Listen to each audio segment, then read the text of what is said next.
Hello my dear student, welcome to my YouTube channel ZHN education. Dear student, पिछली class में हम लोगों ने एक्सचेंज ऑफ गैसेस के बारे में पढ़े थे। अब हम लोग स्टार्ट करते हैं ट्रांसपोर्ट ऑफ गैसेस। देखिए, दो तरह के गैस का ट्रांसपोर्ट पढ़ना, एक ऑक्सीजन और दूसरा होता है कार्बन डाइऑक्साइड। इन्हीं दो गैस को रिस्पायरेटरी गैस कहते हैं। तो सबसे पहले हम लोग पढ़ेंगे ट्रांसपोर्ट ऑफ गैस ऑक्सीजन किस तरह से होता है, और उसके बाद पढ़ते हैं ट्रांसपोर्ट ऑफ कार्बन डाइऑक्साइड कैसे होता है। देखिए, ट्रांसपोर्ट ऑफ ऑक्सीजन की अगर बात करें तो ऑक्सीजन का ट्रांसपोर्ट करने के लिए दो मीडियम होता है। पहला है आरबीसी बोलिए या हीमोग्लोबिन बोलिए, क्योंकि इसी आरबीसी के अंदर हीमोग्लोबिन डिजॉल्व होता है। तो ऑक्सीजन का जो 97% ऑक्सीजन होता है वो आरबीसी के द्वारा ट्रांसपोर्ट होता है या हीमोग्लोबिन, और बाकी जो बचा 3% ऑक्सीजन होता है वो डिजॉल्व स्टेट यानी कि घुली हुई अवस्था में होता है इन प्लाज्मा के द्वारा। ब्लड का जो मैट्रिक्स से लिक्विड पार्ट है उसको प्लाज्मा कहते हैं, और 3% ऑक्सीजन इसी प्लाज्मा के द्वारा ट्रांसपोर्ट होता है। ओके, इतना हो गया। अब देखिए, ट्रांसपोर्ट पढ़ना हम लोगों को कार्बन डाइऑक्साइड का। ओके, तो चलिए देखिए, कार्बन डाइऑक्साइड तीन फॉर्म में ट्रांसपोर्ट होता है। 70% कार्बन डाइऑक्साइड जो होता है वो बाइकार्बोनेट आयन के फॉर्म में ट्रांसपोर्ट होता है। बाइकार्बोनेट आयन HCO3- जिसका फार्मूला होता है, इस फॉर्म में ट्रांसपोर्ट होता है। देखिए, जब ऑक्सीजन कार्बन डाइऑक्साइड से वाटर है वो कार्बन डाइऑक्साइड के साथ जब मिल जाता है तो H2CO3 बनता है, कार्बोनिक एसिड। और फिर ये कार्बोनिक एसिड जब डिसोसिएट हो जाता है, टूट जाता है, तो H+NCO3- बन जाता है, और इसी HCO3- को बाइकार्बोनेट आयन या हाइड्रोजन कार्बोनेट आयन कहा जाता है। इस फॉर्म में 70% कार्बन डाइऑक्साइड ट्रांसपोर्ट होता है। बाकी जो बचा 20 से 25% कार्बन डाइऑक्साइड है वो आरबीसी लेके जाता है एक जगह से दूसरे जगह, यानी कि ट्रांसपोर्ट होता है। आरबीसी बोलिए या हीमोग्लोबिन बोलिए। ओके, बाकी जो बच गया 7% वो डिजॉल्व स्टेट घुली हुई अवस्था में प्लाज्मा के द्वारा ट्रांसपोर्ट होता है। ठीक, तो हम लोग पढ़ लिए ऑक्सीजन और कार्बन डाइऑक्साइड का ट्रांसपोर्ट किस किस फॉर्म में होता है। अब देखिए, अब यहीं पे हम लोग पढ़ लेते हैं हीमोग्लोबिन के बारे में थोड़ी सी बातें। देखिए, हीमोग्लोबिन जिसका सिंबल जो होता है वो Hb होता है। ये रेड कलर का आयरन कंटेनिंग पिगमेंट होता है। देखिए, कोई भी पिगमेंट हो उसमें कोई ना कोई एक मेटल होता है। जैसे क्लोरोफिल है, ग्रीन कलर का पिगमेंट प्लांट में, तो उसके अंदर क्लोरोफिल में जो मेटल पाया जाता है वो मैग्नीशियम आयन पाया जाता है। उसी तरह से हीमोग्लोबिन हमारा जो है, तो हीमोग्लोबिन के अंदर जो मेटल होता है वो आयरन होता है। ओके, ये कहाँ पे होता है? तो आरबीसी के अंदर होता है। रेड ब्लड सेल है, ब्लड के अंदर एक सेल पाया जाता है रेड ब्लड सेल, उसके अंदर है हीमोग्लोबिन। अब देखिए, हीमोग्लोबिन क्या करता है भाई? तो हीमोग्लोबिन ऑक्सीजन से जब बाइंड करता है तो ऑक्सी हीमोग्लोबिन बनता है। अब सवाल है कि कितना हीमोग्लोबिन कितना ऑक्सीजन से बाइंड करता है? तो एक हीमोग्लोबिन का मॉलिक्यूल जो होता है वो 4 मॉलिक्यूल ऑफ ऑक्सीजन से बाइंड करता है। देखिए, O क्या है? तो O है ऑक्सीजन का एटम, ये एक ऑक्सीजन का एटम कहलाएगा, और O2 एक ऑक्सीजन का मॉलिक्यूल है। दो एटम जब कंबाइन करता है तो एक मॉलिक्यूल बनता है ऑक्सीजन का। तो यहाँ पे 4O2 लिखा है, यानी कि 4 मॉलिक्यूल हो गया ऑक्सीजन का। 4 मॉलिक्यूल ऑक्सीजन से एक हीमोग्लोबिन जब बाइंड करता है तो HbO2 का होल 4 बनता है, यानी कि 4 ऑक्सीजन से बाइंड कर गया, और इसी को कहेंगे ऑक्सी हीमोग्लोबिन। ये रिवर्सिबल बाइंडिंग होता है। रिवर्सिबल बाइंडिंग मतलब ऑक्सीजन हीमोग्लोबिन से बाइंड करके ऑक्सीमोग्लोबिन बनाएगा, और ऑक्सी हीमोग्लोबिन डिसोसिएट होकर फिर हीमोग्लोबिन और ऑक्सीजन बनाता है। रिवर्सिबल मैनर में ये बाइंड करता है। ठीक, रिवर्सिबल का मतलब कि जो आगे भी रिएक्शन चल सके और जो पीछे भी रिएक्शन चल सके। ओके, इतना हो गया। अब देखिए, जो पार्शियल प्रेशर ऑफ ऑक्सीजन होता है वो डायरेक्टली प्रोपोर्शनल होता है binding of haemoglobin with oxygen. इसका मतलब क्या हुआ कि ऑक्सीजन का पार्शियल प्रेशर जितना ज़्यादा रहेगा उतना ज़्यादा हीमोग्लोबिन ऑक्सीजन से बाइंड करेगा। डायरेक्टली का मतलब हो गया, पहला ये हो गया। दूसरा चीज़ देखिए, partial pressure of carbon dioxide, H+ ion concentration और टेम्परेचर, ये जो होता है ये इन्वर्सली प्रोपोर्शनल होता है binding of haemoglobin with oxygen का। इसको कैसे याद करेंगे? तो इसको याद करिएगा आप HTC से। HTC का फ़ोन भी आता था, तो इस तरह से हम लोग याद कर सकते हैं। H का मतलब क्या हुआ? Hydrogen ion concentration. T का मतलब क्या हुआ? टेम्परेचर। और C का मतलब क्या हुआ? Partial pressure of carbon dioxide. ये इन्वर्सली प्रोपोर्शनल है binding of haemoglobin with oxygen. इसका मतलब ये है कि अगर इन तीनों का अमाउंट बढ़ेगा तो binding of haemoglobin with oxygen क्या होगा? कम होगा, और इन तीनों का अमाउंट कम होगा तो binding of haemoglobin with oxygen क्या होगा? ज़्यादा होगा, यानी कि ज़्यादा से ज़्यादा हीमोग्लोबिन ऑक्सीजन से क्या करेगा? बाइंड करेगा। तो हीमोग्लोबिन के बारे में देख लिए। ओके, तो अब हम लोग पढ़ेंगे ऑक्सीजन डिसोसिएशन कर्व। ये ऑक्सीजन डिसोसिएशन कर्व क्या है भाई? तो देखिए, कोई भी कर्व यानी कि ग्राफ खींचने के लिए दो वेरिएबल हमें चाहिए। तो किसके किसके बीच ये ग्राफ खींचा जाएगा? तो ग्राफ खींचा जाएगा between partial pressure of oxygen and percentage saturation of haemoglobin with oxygen. Percentage saturation of haemoglobin with oxygen का मतलब क्या हुआ कि कितना हीमोग्लोबिन ऑक्सीजन से बाइंड किया, यानी कि कितना सैचुरेट हुआ। सैचुरेट मतलब कितना संतृप्त हो गया ये। तो इनके बीच अगर ग्राफ खींचा जाएगा तो ये ग्राफ सिग्मोइड कर्व यानी कि एस शेप कर्व आता है। ग्राफ अभी हम लोग देखेंगे, तो इसी को कहते हैं ऑक्सीजन डिसोसिएशन कर्व। तो देखिए ये ग्राफ क्या है भाई? तो यहाँ पे ग्राफ समझ लेते हैं हम लोग कि ये ग्राफ हो गया। देखिए, तो ये मान लिया कि एक एक्सिस हो गया और ये दूसरा एक्सिस हो गया। तो एक एक्सिस पे मैंने पार्शियल प्रेशर ऑफ ऑक्सीजन ले लिया जो कि मिलीमीटर एचजी में है, और एक एक्सिस पे मैंने क्या ले लिया? Percentage saturation of haemoglobin with oxygen, यानी कि कितना परसेंटेज सैचुरेशन मतलब कितना हीमोग्लोबिन ऑक्सीजन से सैचुरेट हुआ, यानी कितना बाइंड किया।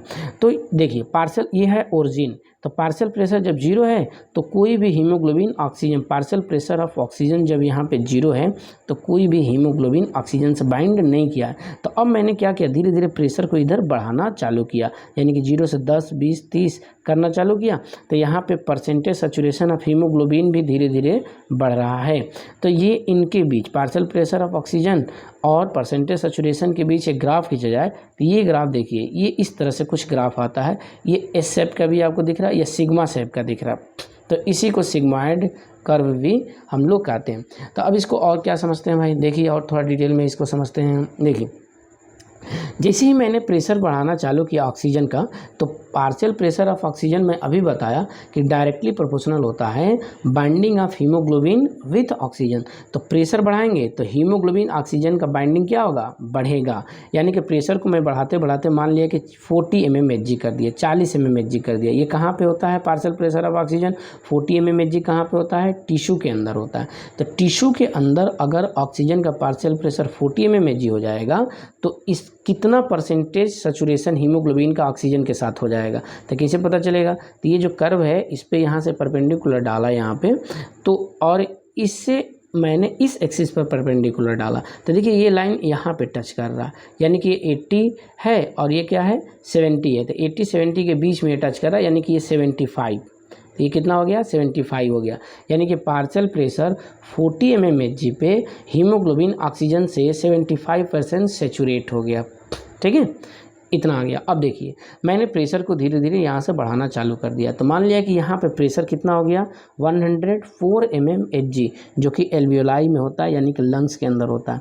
तो जब 104 mmHg कर दिया एल्वियोलाई के अंदर, तो देखते हैं कि कितना हीमोग्लोबिन परसेंटेज सैचुरेशन हो गया। तो चलिए देखते हैं। परपेंडिकुलर यहाँ पर डाला, तो यहाँ से जब इस एक्सिस पे परपेंडिकुलर डाला तो ये 100 के जस्ट नीचे आया, 100 नहीं हुआ, 100 के जस्ट नीचे आया।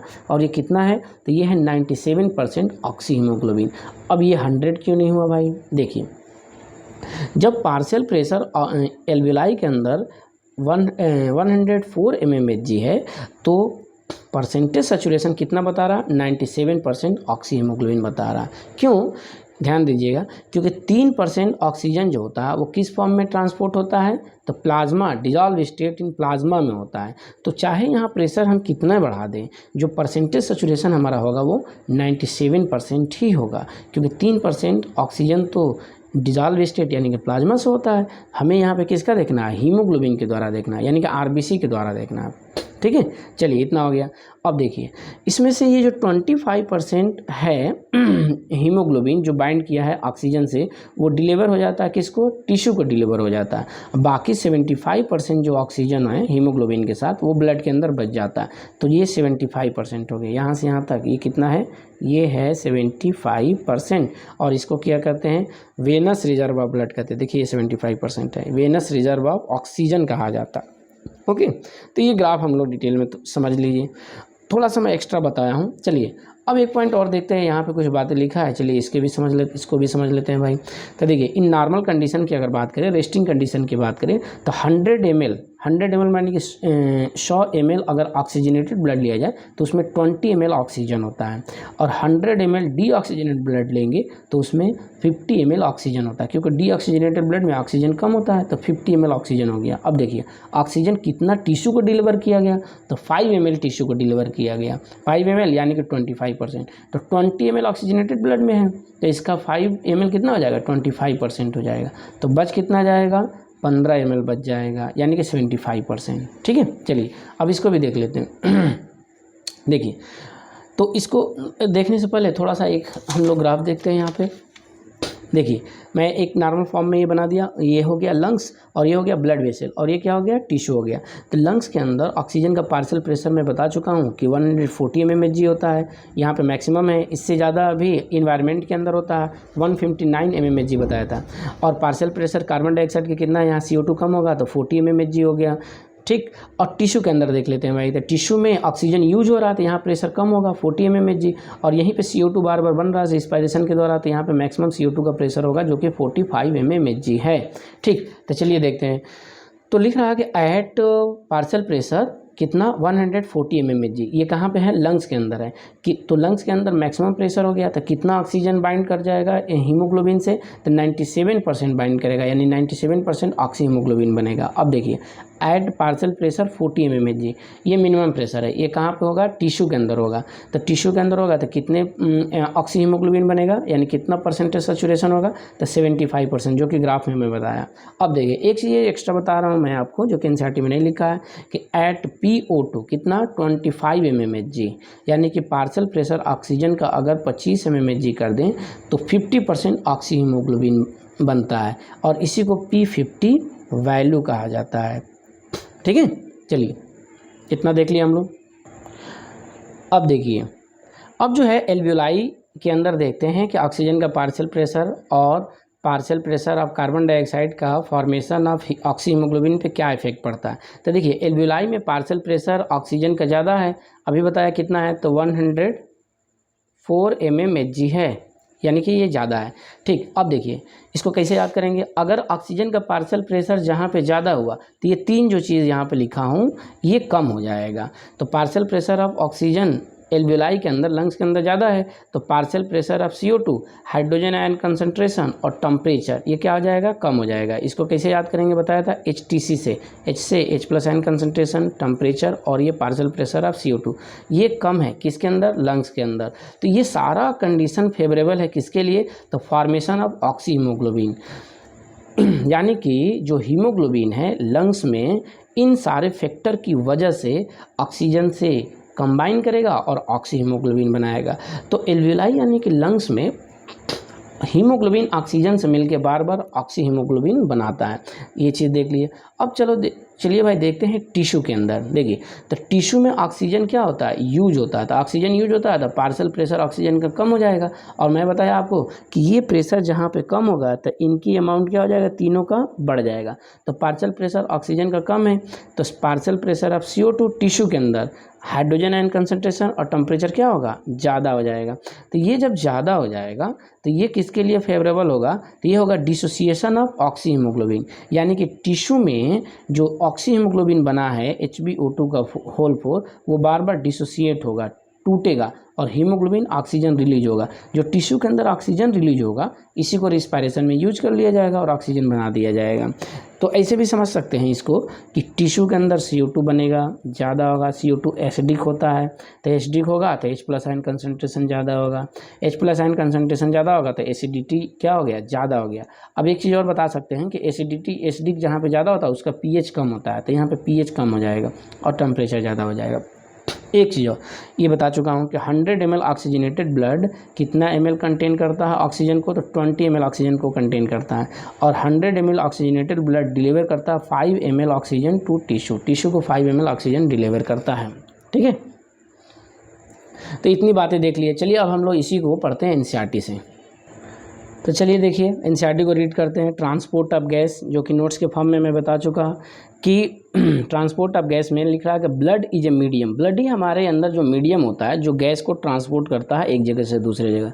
देखिए चाहे कोई भी सबस्टेंस हो, ऑक्सीजन हो, कार्बन डाइऑक्साइड हो, वेस्ट प्रोडक्ट हो या न्यूट्रिएंट्स हो, हमारे अंदर ब्लड ही एक मीडियम होता है जो सारे सबस्टेंस को एक जगह से दूसरे जगह लेके जाता है। तो blood is a medium for transport of oxygen and carbon dioxide. इसमें से जो 97% ऑक्सीजन होता है वो ट्रांसपोर्ट होता है आरबीसी के द्वारा, आरबीसी यानी कि haemoglobin in the blood, and remaining 3% जो ऑक्सीजन होता है वो कैरी होता है किसके द्वारा, तो डिजॉल्व स्टेट, घुली हुई अवस्था में, थ्रू प्लाज्मा, प्लाज्मा के द्वारा। अब देखिए ऑक्सीजन हो गया।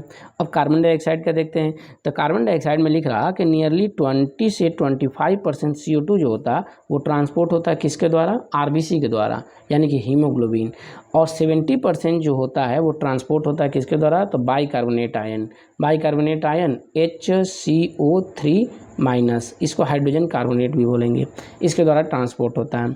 अब देखिए रिमेनिंग जो बचा हुआ 7% CO2 है वो डिजॉल्व स्टेट में ट्रांसपोर्ट होगा थ्रू प्लाज्मा के द्वारा। ओके, चलिए अब है ट्रांसपोर्ट ऑफ ऑक्सीजन। तो ट्रांसपोर्ट ऑफ ऑक्सीजन पढ़ने से पहले हम लोग हीमोग्लोबिन के बारे में कुछ बातें यहाँ पे लिखा है उसको देखते हैं। तो क्या लिखा है भाई, हीमोग्लोबिन जो है रेड कलर का आयरन कंटेनिंग पिगमेंट है। इसके अंदर मेटल जो होता है, हीमोग्लोबिन के अंदर आयरन होता है, पिगमेंट होता है, प्रेजेंट होता है किसके अंदर, आरबीसी के अंदर। आरबीसी क्या है, रेड ब्लड सेल है जो ब्लड के अंदर पाया जाने वाला एक सेल है, मैक्सिमम नंबर ऑफ सेल पाया जाता है, जो हम लोग अगले चैप्टर में इसके बारे में डिटेल में पढ़ेंगे। अब देखिए oxygen can bind with haemoglobin in reversible manner. Reversible manner मतलब कि ऑक्सीजन हीमोग्लोबिन से बाइंड करके हीमोग्लोबिन भी बनाएगा, और ऑक्सीहीमोग्लोबिन डिसोसिएट होके हीमोग्लोबिन और ऑक्सीजन भी बनाएगा। दोनों तरफ रिएक्शन जो चलता है उसको रिवर्सिबल रिएक्शन कहा जाता है। तो किससे बाइंड कर गया, ऑक्सीजन से हीमोग्लोबिन जब बाइंड किया तो क्या बन गया, ऑक्सीहीमोग्लोबिन। अब देखिए ईच ऑक्सीहीमोग्लोबिन मॉलिक्यूल कैरी, कितने मॉलिक्यूल कैरी करता है या कितने ऑक्सीजन को बाइंड करता है, तो 4 मॉलिक्यूल ऑफ ऑक्सीजन को बाइंड करता है। Binding of oxygen with haemoglobin is primarily, अब देखिए प्राइमरीली पे अंडरलाइन करेंगे, यानी कि हीमोग्लोबिन का ऑक्सीजन से जो बाइंड करना किस पे डिपेंड करता है, तो प्राइमरी किससे रिलेटेड होता है, तो partial pressure of oxygen. Okay, तो यहाँ पे लिखा है कि primary partial pressure of oxygen पे डिपेंड करता है, पहला लिख दिया फर्स्ट। दूसरा किस पे डिपेंड करता है, तो पार्शियल प्रेशर ऑफ CO2, ठीक, और हाइड्रोजन आयन कंसंट्रेशन और टेम्परेचर, ये भी कुछ फैक्टर होता है 3, पार्शियल प्रेशर ऑफ CO2, यहाँ पे लिख देता हूँ PCO2, H+ आयन कंसंट्रेशन और टेम्परेचर, ये तीनों फैक्टर भी रिस्पॉन्सिबल होते हैं या इफेक्ट करते हैं binding of haemoglobin with oxygen से। ठीक है, ठीक, तो ये हो गया। Other factor which can interfere with this binding, this binding मतलब हीमोग्लोबिन का ऑक्सीजन से बाइंडिंग। ठीक, अब चलिए देखिए कर्व के बारे में एक पढ़ते हैं। तो देखिए एक कर्व होता है जिसको सिग्मॉइड कर्व या ऑक्सीजन डिसोसिएशन कर्व कहा जाता है। ये कर्व क्या होता है, तो जब हम लोग किसके बीच ग्राफ खींचते हैं तो पहले कर्व के बारे में हम पढ़ लेते हैं, फिर इसके बारे में पढ़ेंगे। ठीक है, तो देखिए ये नोट्स फॉर्म में इसको भी पढ़ चुके हैं कि किसके किसके बीच भाई, तो एक एक्सिस पे और ये दूसरा एक्सिस हो गया, हम लोग किसको रखेंगे, पार्शियल प्रेशर ऑफ ऑक्सीजन जो मिलीमीटर Hg में रखेंगे, और यहाँ पे percentage saturation of haemoglobin with oxygen रखेंगे। तो पार्शियल प्रेशर ये 0 है 20, 40, 60, और ये है परसेंटेज सैचुरेशन 0, 20, 40, 60। तो एक कर्व आता है, इसको सिग्मॉइड कर्व या एस शेप कर्व कहा जाता है। ठीक है, अब देखिए सिग्मॉइड कर्व या एस शेप कर्व कहते हैं हम लोग। तो लिख रहा है कि sigmoid curve is obtain when percentage saturation of haemoglobin with oxygen is plotted again partial pressure of oxygen, यानी कि पार्शियल प्रेशर ऑफ ऑक्सीजन और परसेंटेज सैचुरेशन के बीच कर्व खींचेंगे, ग्राफ खींचेंगे, तो हमें एक सिग्मॉइड कर्व मिलता है, उसी को ऑक्सीजन डिसोसिएशन कर्व कहते हैं। अब देखिए लिख रहा है and is highly useful in study, ये किसके लिए यूजफुल होता है, तो अंडरलाइन करेंगे highly useful in studying the effect of factor. कौन कौन सा फैक्टर के लिए स्टडी करते हैं, तो like partial pressure of CO2 और hydrogen ion concentration, temperature etcetera लिखा है, on binding of oxygen with haemoglobin. इस ग्राफ से हम लोग क्या करते हैं, स्टडी करते हैं, यानी कि partial pressure of oxygen, hydrogen ion concentration, temperature का ऑक्सीजन से हीमोग्लोबिन जो बाइंड करता है, इन तीनों चीज़ों का क्या क्या इफेक्ट पड़ता है उस पर, इस ग्राफ से हम लोग स्टडी कर सकते हैं। ठीक है, आगे देखिए लिख रहा कि इन एल्वियोलाई, एल्वियोलाई की अगर बात करें तो एल्वियोलाई में बता चुका मैं, एल्वियोलाई जो कि लंग्स का यूनिट होता है, where there is a high partial pressure होता है ऑक्सीजन का, यानी कि एल्विलाई में पार्शियल प्रेशर ऑक्सीजन का ज़्यादा होता है, 104 mmHg होता है। तो मैं बताया कि अगर PO2 जहाँ पे ज़्यादा हो गया तो जो 3 चीज़ें हैं आगे जो लिखा है वो कम हो जाएगा। कौन कौन? पार्शियल प्रेशर ऑफ CO2 कम होगा, लो लिखा है देखिए, फिर lesser hydrogen ion concentration and lower temperature. ये तीनों कहाँ पे है? एल्विलाई यानी कि लंग्स के अंदर है। ये तीनों क्या है? तो लिख रहा है कि the factor are all favourable for formation of oxy haemoglobin, यानी कि पार्शियल प्रेशर ऑक्सीजन ज़्यादा हो और ये 3 चीज़ें कम हो तो ये फेवरेबल होता है किसके लिए? कि हीमोग्लोबिन ऑक्सीजन से जल्दी जल्दी बाइंड करे। तो देखिए लिखा है कि favourable for formation of oxy haemoglobin. ठीक, ये लंग्स में होगा, यानी कि एल्विलाई के अंदर, लंग्स के अंदर हीमोग्लोबिन ऑक्सीजन से बाइंड करता है। वेयर इन किसके अंदर? टिश्यू में अब आ गए। दूसरा हो गया टिश्यू। तो टिश्यू में क्या होता है? ऑक्सीजन यूज होता है बार बार, तो ऑक्सीजन यूज होगा तो ऑक्सीजन का पार्शियल प्रेशर कम हो जाएगा, और रिस्पायरेशन होता है टिश्यू में तो ऑक्सीजन यूज होगा और CO2 बनेगा, तो CO2 जहाँ बनेगा वहाँ कंसनट्रेशन ज़्यादा होगा तो हाई CO2 हो जाएगा। तो CO2 एसिडिक है तो हाई H+ आयन कंसनट्रेशन होगा, और यहाँ पे टेम्परेचर भी ज़्यादा होगा। ठीक, तो ये कि टिश्यू में हो गया। तो टिश्यू में क्या हुआ कि पार्शियल प्रेशर ऑफ ऑक्सीजन कम हुआ, CO2 ज़्यादा हुआ, H+ आयन कंसनट्रेशन ज़्यादा हुआ, टेम्परेचर ज़्यादा हुआ। ठीक, कंडीशन ऑफ फेवरेबल फॉर, ये किसके लिए फेवरेबल होता है? तो फॉर डिसोसिएशन, ध्यान दीजिएगा, डिसोसिएशन यानी टूटने के लिए। किसको टूटने के लिए? तो of oxygen from oxy haemoglobin, यानी टिश्यू में ऑक्सी हीमोग्लोबिन डिसोसिएट होता है, टूटता है, तो हीमोग्लोबिन और ऑक्सीजन अलग अलग हो जाता है। ठीक है, यानी कि इससे क्या पता चला? इससे ये पता चला तो this clearly indicate that oxygen get bound to haemoglobin in lungs, यानी लंग्स में ऑक्सीजन हीमोग्लोबिन से बाउंड करता, बाइंड होता, बधता है lung surface and get dissociate, और टूटता कहाँ पे है? तो एट टिश्यू सरफेस पे टूट जाता है। ठीक है, चलिए एक चीज़ और कि every 100 ml oxygenated blood can deliver, यानी कि 100 ml ऑक्सीजनेटेड ब्लड आएगा, यानी कि हीमोग्लोबिन ऑक्सीजन को लेके आएगा जितना, उसका 5 ml ऑक्सीजन टिश्यू को दे दिया जाता है अंडर नॉर्मल फिजियोलॉजिकल कंडीशन में। ये नॉर्मल फिजियोलॉजिकल कंडीशन है। अगर बहुत ज़्यादा स्ट्रेनस एक्सरसाइज कर रहे हैं, ठीक है, या डिजीज़ है, बॉडी टेम्परेचर ज़्यादा है, तो ये जो है कंडीशन बदल जाएगा, चेंज हो जाएगा। ठीक है, चलिए इतना हम लोग देख लिए। आज के लिए इतना रखते हैं। वीडियो को भाई लाइक कीजिए, शेयर कीजिए, सब्सक्राइब कीजिए। फिर मिलेंगे अगले वीडियो में। थैंक यू, धन्यवाद।